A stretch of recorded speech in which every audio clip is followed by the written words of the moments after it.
ఎప్పుడు డబ్బులు కావాలి అని కాంగ్రెస్ పార్టీ వాళ్ళు అనుకుంటే అప్పుడు పెద్ద ఎత్తున డబ్బులు అందిస్తూ తన పదవిని కాపాడుకుంటూ ఉన్నారు రేవంత్ రెడ్డి గారు.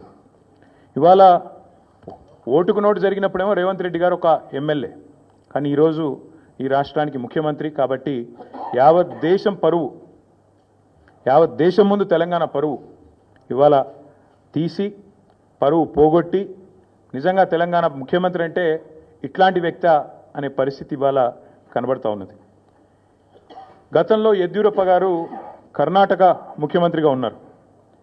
ఇది నేను చెప్పేది 2020వ సంవత్సరానికి సంబంధించిన అంశం.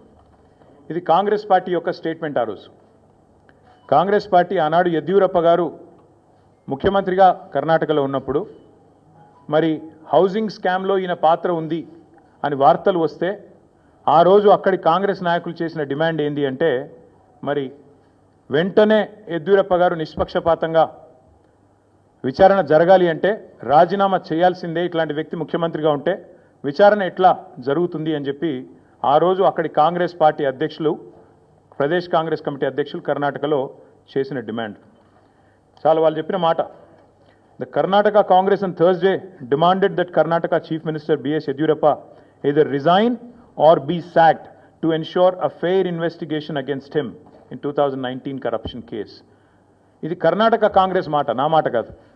ఒక విచారణ ఎదుర్కోవాల్సి వస్తే ముఖ్యమంత్రి గారు ఈదర్ ఈ షుడ్ రిజైన్ వాలంటరీలీ, స్వచ్ఛందంగా తప్పుకోవాలి, లేదా ఆయనను అర్జెంటుగా తొలగిస్తేనే నిష్పక్షపాతమైన ఎంక్వైరీ జరుగుతుంది అనే మాట వారు చెప్పిన మాట.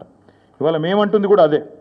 4 కోట్ల ప్రజల ముందు ఇవాళ ఆ ప్రజలకు నాయకత్వం వహించే నాయకుడిగా అక్కడ కూర్చున్న వ్యక్తికి తప్పకుండా నిజాయితీ ఉంటే, నైతికత ఉంటే వెంటనే అయితే రేవంత్ రెడ్డి గారు స్వచ్ఛందంగా తప్పుకోవాలి, లేదా కాంగ్రెస్ పార్టీ పెద్దలు స్పందించి తప్పకుండా వెంటనే వారిని రాజీనామా చేయించి నిష్పక్షపాతంగా విచారణ జరగడానికి సహకరించాలని మేము కూడా డిమాండ్ చేస్తూ ఉన్నాం.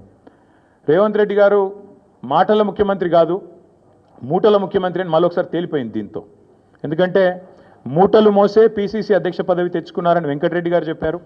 ఇప్పుడు మూటలు మోసే పదవి కాపాడుకుంటున్నారు అని దేశమంతా తెలుసు. అట్లాగే మూటలతోనే ఆనాడు పిసిసి ఆఫీస్ బేరర్స్ దగ్గర కూడా డబ్బులు తీసుకొని మరి కాంగ్రెస్ పార్టీ ఒక పత్రికకు డబ్బులు అందించారని చెప్పి ఎన్ఫోర్స్మెంట్ డైరెక్టరేట్ కూడా చెప్తా ఉంది. ఇప్పుడు మాకు కూడా అర్థమవుతోంది, ముఖ్యమంత్రి గారు ఇవాళ విజయవంతంగా 44సారి ఢిల్లీ పోయారంట. 16-17 నెలల్లో 44సారి ఢిల్లీకి పోయి ఒక అరుదైన రికార్డు ముఖ్యమంత్రి గారు అయితే సృష్టించారో ఇప్పుడు మాకు అర్థమైంది ఎందుకు పోతున్నాడో ఢిల్లీ. చీకట్లో బీజేపీ పెద్దల కాళ్ళు పట్టుకోవడానికి, అయ్యా నా మీద కేసు లేకుండా చేయండి, నన్ను జైల్లో వేయకండి, ఎన్ఫోర్స్మెంట్ డైరెక్టరేట్ వాళ్ళతో ఒక మాట చెప్పండి అని చీకట్లో నిన్న రాత్రి పోయి అమిత్ షా గారి కాళ్ళు పట్టుకోవడం, బయటికి వచ్చి మాత్రం పెద్ద పెద్ద పోజులు కొట్టడం రేవంత్ రెడ్డి గారు మరి ఏం చేస్తున్నారో ప్రజలకు కూడా అర్థమై ఉండాలి. 44 సార్లు ఢిల్లీ ఎందుకు పోతున్నారో స్పష్టంగా అర్థమై ఉండాలి.